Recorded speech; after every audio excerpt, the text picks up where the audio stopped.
Hi there, Bizzleberry here with a champion selection guide. You can use this on whatever role you would like to, but I will be focusing a little bit more on support. If you don't know who I am, I'm a support main. I stream on twitch.tv/Bizzleberry, and this is just a screenshot of, well, it's actually technically a video clip of one of my champion selections through in one of my live streams, but I'm going to be using as references. So there's three components to champion selection. You got the banning phase, and then what I like to call these the counter or trick phase, and the synergize and prevention phase. So these are the three things that you need to be thinking about. Basically, banning, what you can do to counter the enemy team, and what you can do to work with your own team. So we start with the banning phase. Banning phase is not too much to talk about, but the main things I would advise you to ban in champion selections are champions that are extremely strong in the current meta. So as of 8.10, I would recommend, Aurelia is pretty hard to kill, a really good Aurelia. Zoe as well, it's also been played a lot mid. But just keep a track patch by patch, maybe follow. I make a tier list, so that will give you some indication of support, how strong they are. But take into consideration what has been played a lot in the first week of the patch, and get information from other websites that have statistics if you need to. But this might change in low elo, so low elos you might be more inclined to ban the easier champions like Janna, Master Yi, Tryndamere, those sort of like really basic champions. But as soon as you enter the higher brackets of the elo, you might be picking some of the banning some of the more higher mechanical champions, such as like the Aurelia.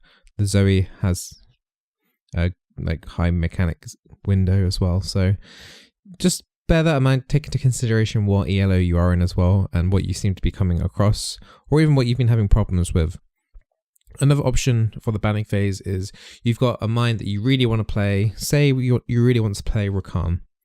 So you go into champion selection, you go, okay, I really want to play Rakan. What can prevent me from doing my job? What champion can stop that? Well, there's a couple, so you have to think about what the enemy could pick to counter Rakan. So I would ban off Morgana. Morgana's Black Shield will stop a lot of CC, but you should take that into in according to whatever you want to pick before you even go into champion selection, because I know there's a lot of you guys out there who want to trick something or really want to play something before the game even starts. That's fine. You might hinder yourself later on, but just try and ban something that would counter that champion. So the next portion is the picking phase.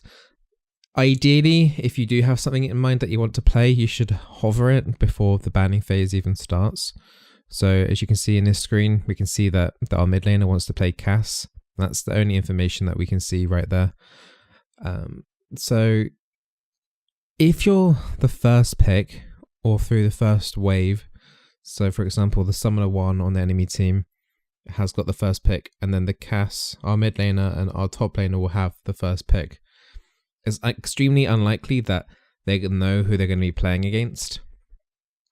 And in solo queue, I would highly discourage trading, because trading can encourage trolls to force someone to drop the game if they've been quite discreet about it and like refusing to trade. And sometimes people go AFK and tune out and don't swap champions. So I would heavily discourage swapping champions in solo queue.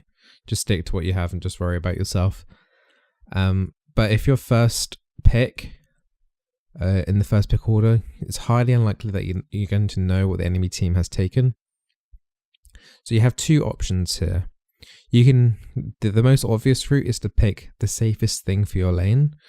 So as support, that could be something like Morgana, Janna, a couple of other, the Brahm's pretty safe in lane. You wouldn't want to play something risky. It's like Brand and Bard, and there's a couple of other supports there and that you can easily be countered. Like you wouldn't want to pick a Blitzcrank first pick, because they could take Sivir, Morgana, Ezreal, Tristana, which can ruin your hooks quite easily. So you need to bear in mind, if you have no information to you at all, so going safe is perfectly fine. maybe take something that can wave clear, so you can just worry about pushing out the lane and then maybe having the option to roam. Having a safe pick like that and having options to go elsewhere, particularly if you do end up getting countered by the enemy laner, having that option of being able to wave clear or doing some sort of roaming will help out a lot in the game as well. The other option is to trick the enemy team, and by that I mean take a champion that can be played in more than one role. So say, for example, you pick Vlad. They don't know if it's going to be Vlad top or Vlad mid. If you're going to pick a support, there aren't too many in that bracket, but you could pick like a Lux support, which could make them think, oh, it could be Lux mid. So then they might try and counter Lux mid, and then your mid will have an opportunity to counter that. So there's some mind games you can do, the trick picks.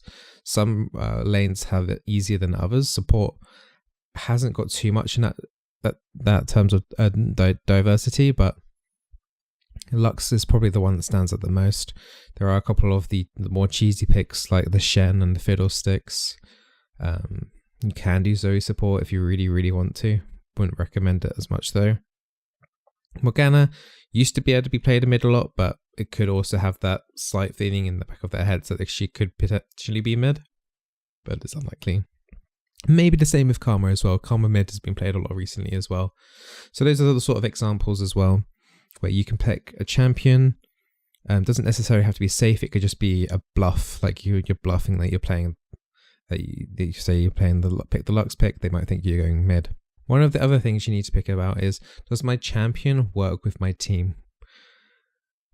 It's really hard, obviously, if you're early in the picking order. Your teammates should be picking around closer towards what you already have.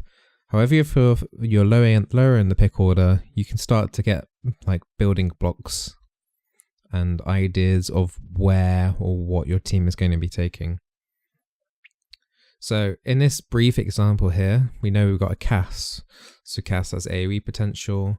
You've got a couple of things that could work here. You could take something like a Rakan to help out with the AoE, get bunched them all up for an easy Cass ult. Or you could play the peeling type as well, because you don't have to go full engage always in Cass. You can just do the kite comp. You could take a Janna, or maybe even a Lulu, or just maybe something that can just kite back. You don't have to necessarily full engage with a Cass. So once you've got some more picks on your team, you use those as building blocks and do your best. So obviously try and pick with your team, but in solo queue, I would make sure you take in consideration what the enemy team has. So you don't want to be picking, say if your team needs hard engage, you don't want to be picking a Blitzcrank when they've already have taken a Sivir and a Morgana, because it's not going to happen. Laning phase is going to be extremely brutal for you, and you will find yourself having to force yourself roaming around a lot. So you have to take everything into consideration, but having a vague idea of what you can do into a mid game as a team is crucial to be able to progress and to win the game, seal the deal on some objectives. So work out from champion selection. If your team is going to be a team fighting composition, generally that's like a lot of AoE. A siege comp where you're going to be wave clearing a lot, keeping the enemy under their own tower, forcing them to engage and then peel back. Or you have the split comp, so you can have 1-2 people split pushing the top and bot wave, 3 people wave clearing out the mid lane, and trying to split push macro that way. That task is a lot harder in high ELO, but it is possible, and usually that sort of play is done better in pro play. But split push can work, especially in the lower elos. You'll often find probably a Trendemir or a Master Yi just hammering down the one lane to get the advantage there. And that kind of scenario, you just have to make sure you create threats elsewhere while they're doing that, so that you steal something. So you'd have to take a champion that could do really well in those 2v2, 3v3 situations, or even 3v4 situations if you get outnumbered a bit. Hopefully this video helps you out in regards to champion selection. If you need any more information on my YouTube channel, I've got plenty of guides and videos on there to help you, mainly towards support like lane phase, warding, roaming, all those sort of type of videos. I will be focusing a lot on Pyke when he comes out. I also stream on Twitch, twitch.tv/Bizzleberry. Usually I'm live 6 p.m. every day, UK time. And hopefully you can join me there as well. Hope this video helped you. Take care.